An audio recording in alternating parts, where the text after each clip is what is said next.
মুখ্যমন্ত্রী বলছেন টার্গেট হয়ে গেছি আমি। এবং ভাইপো সাংবাদিকদের প্রশ্নের উত্তরে বর্ধমান দুর্গাপুর লোকসভা কেন্দ্রে বিজেপি প্রার্থী দিলীপ ঘোষ বললেন, ভোট হয়ে গেলে উনি টার্গেট হন, খালি আমি টার্গেট। একদিন বাঘিনী ভোট এলে বিড়াল হয়ে গিয়ে আমি মেয়ে, আমি মহিলা, আমাকে একাকে দেখুন কিরকম ঘিরে ফেলেছে। যা কর্ম করেছেন তার ফল ভোগ করতে হবে, আর সিম্প্যাথি পাবেন না।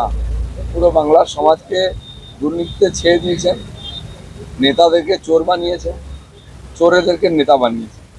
এর প্রায়শ্চিত ওনাকেই করতে, উনি ভাবছেন বেঁচে যাবেন, কোনো রাস্তা নেই। পালশিটে আমাদের কর্মীরা দলীয় পতাকা লাগাতে গেলে বর্ধমান উত্তরের বিধায়ক সে নিজে দাঁড়িয়ে থেকে মারপিট করিয়েছে। যত নির্বাচন এগিয়ে আসছে ততই হারের সম্ভাবনা বেড়ে চলেছে, ফলে তারা হিংস্র হয়ে উঠেছে বললেন দিলীপ ঘোষ। কি হয়, মহাবন্দুক দিয়ে রাজনীতি হয় না তো। কালকে পালশিটেতে আমাদের ছেলেটা ঝান্ডা মানছিল, আর বর্ধমান উত্তরের যে এমএলএ সে নিজে দাঁড়িয়ে থেকে মারপিট করলো, তার লোকেরা আমাদের লোকে মেরেছে। তো যত ইলেকশন এগিয়ে আসছে হারার সম্ভাবনা বাড়ছে, তত হিংস্র হয়ে যাচ্ছে। আজ এখানে বসে আছি মোড়টা। সাংবাদিকদের মুখোমুখি হয়ে দিলীপ ঘোষ অভিযোগ জানান, দেওয়ানদিঘির মোড়ে আমাদের চা চক্র হওয়ার কথা ছিল, আমরা মর্নিং ওয়াক করলাম। তো কাল রাত্রির থেকে টিএমসির গুন্ডারা যত চায়ের দোকান সবাইকে ধমকি দিয়ে বন্ধ করে দিচ্ছে। আপনি দেখুন এই মোড়ে সকালবেলা প্রচুর লোক আসে চা খেতে, অনেক চায়ের দোকান, পাশেও চায়ের দোকান, সব বন্ধ। আরে চা না খেলে কি আমরা কাজ করতে পারবো নাকি? তিনি আরো প্রশ্ন তোলেন, তো মানুষকে কেন কষ্ট দিয়ে গরিব মানুষের চায়ের দোকান বন্ধ করেছে দিলীপ ঘোষ আসবে বলে? এই রাজনীতি বর্ধমানে চলবে?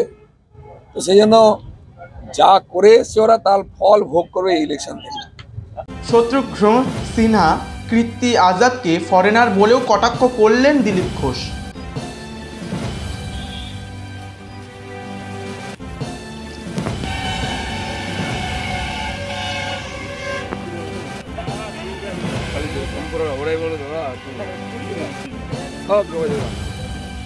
লাইন দেবে সব,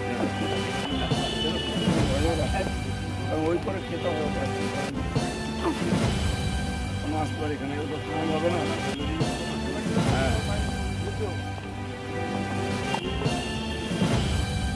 bureau report, Royal Bangla TV. সমবায়িকা স্বপ্ন পূরণে অঙ্গীকারবদ্ধ। সহজ উপায়ে আপনার ঘরের স্বপ্ন পূরণ করুন সমবায়িকার হাত ধরে, কিস্তিতে এবং অগ্রিম বুকিং এর মাধ্যমে। সমবায়িকা, তিনবাত্তি মোড়, শিলিগুড়ি। আজই কল করুন 7601829172 এই নাম্বারে। এছাড়াও কল করতে পারেন 8617037678 এই নাম্বারে।